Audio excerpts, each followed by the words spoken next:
स्वागत छ यस भिडियोमा। आज हामी यस भिडियोमा स्कुल एआई भित्र रहेका केही टुल्सहरू जस्तै वर्कसिट, मल्टिपल चोइस आइटम लगायतका केही टुल्सहरूलाई प्रयोग गरेर हेर्नेछौँ। लौ त सुरु गरौँ। यसका लागि हामीले गुगल क्रोमलाई ओपन गरौँ। यहाँ स्कुल एआई टाइप गरौँ र यसलाई सर्च गरौँ स्कुल एआई लाई। यहाँ एउटा आइकन देखिएको छ यसको स्कुल एआई, यसलाई हामीले सिलेक्ट गरेर डबल क्लिक गरौँ। I M A teacher open भइसकेको छ। अब यहाँ लेफ्ट साइडमा यहाँ पेनको साइन छ, टुल्स भनेको छ, त्यसलाई क्लिक गरौँ। हाम्रो यो वाल आइसकेको छ। हेर्नुस् यहाँ रहेका टुल्सहरू के छन्। लेसन प्लान छ। हामीले अघिल्लो भिडियोमा लेसन प्लान बनाउन सिकेका छौँ। Worksheet, multiple choice question, multiple choice quiz, हामी यसलाई गरेर हेर्नेछौँ। मुख्यतया यहाँ थुप्रै कुराहरू छन्। रुब्रिक्स छ, टेक्स्ट लेटर, टेक्स्ट ट्रान्सलेटर, यस्तै अन्य चिजहरू यहाँ रहेका छन्। यसका लागि हामीलाई सोर्स चाहिन्छ, अर्थात् कुन सामग्रीमा बनाउनु पर्ने हो त्यो चाहिन्छ। त्यसका लागि हामीले पहिला लुमामा गएर कुनै एउटा लेसन हामीले लिएर आउँ। लुमा एजुकेसन हामीलाई स्रोत कुन युनिटमा बनाउनु हो। मैले क्लास 11 सिलेक्ट गरेँ। जुनसुकै पनि गर्न सकिन्छ। कम्पलसरी इङ्ग्लिस, यसमा रहेको स्टोरी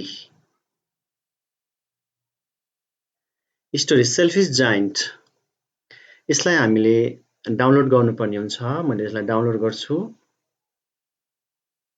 डाउन साइड एरो छ, यसलाई डाउनलोड हुन्छ। क्लिक गर्ने बित्तिकै हाम्रो डाउनलोड भइसक्यो, यहाँ देखाएको छ। अब म ब्याक आउँछु। वर्कसिट हामीले गर्ने हो। वर्कसिट एउटा हामीले कुनै पनि यहाँ डकुमेन्ट प्रिपेयर गर्यो भने यो अलरेडी यहाँ सुरक्षित हुन्छ। यहाँ देखाएको छ एउटा डकुमेन्ट अलरेडी छ भनेर। हामीले अर्को नयाँ बनाउने हो। यसका लागि न्यू गरौँ। सब्जेक्ट एन्ड डिटेल भनेको छ। यहाँ ग्रेड भनेको छ, स्ट्यान्डर्ड भनेको छ। ग्रेड 11 हो। Subject and detail, create worksheet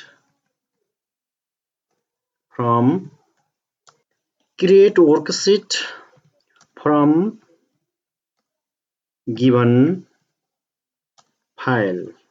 Include 20 questions, 5 multiple choice, 5 true false, 5 fill in the blanks, and 5 matching item. यसका लागि हामीले फाइल एड गर्नुपर्ने हुन्छ।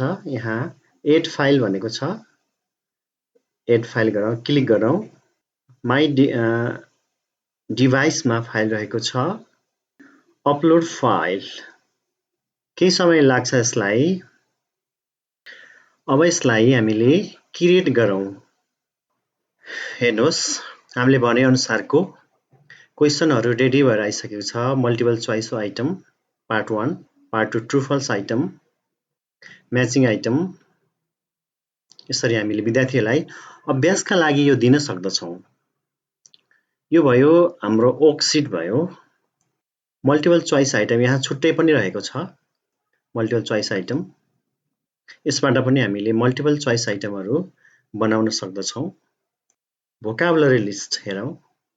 Vocabulary list, grade 11, number of words 20, topic selfish giant, 8 files ready भइसकेको छ। अब यसलाई हामीले क्रिएट गरौँ। हेरौँ कस्तो हुन्छ। हेर्नुहोस् क्लास 11 को भोकाबुलरी लिस्ट द सेल्फिश जायन्टमा रहेका वर्डहरू सेल्फ एजाइन्ड अनि पार्ट्स अफ स्पिच डिफिनिसन सहित यहाँ दिएको छ।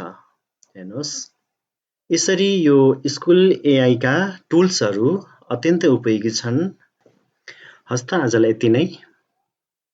धन्यवाद।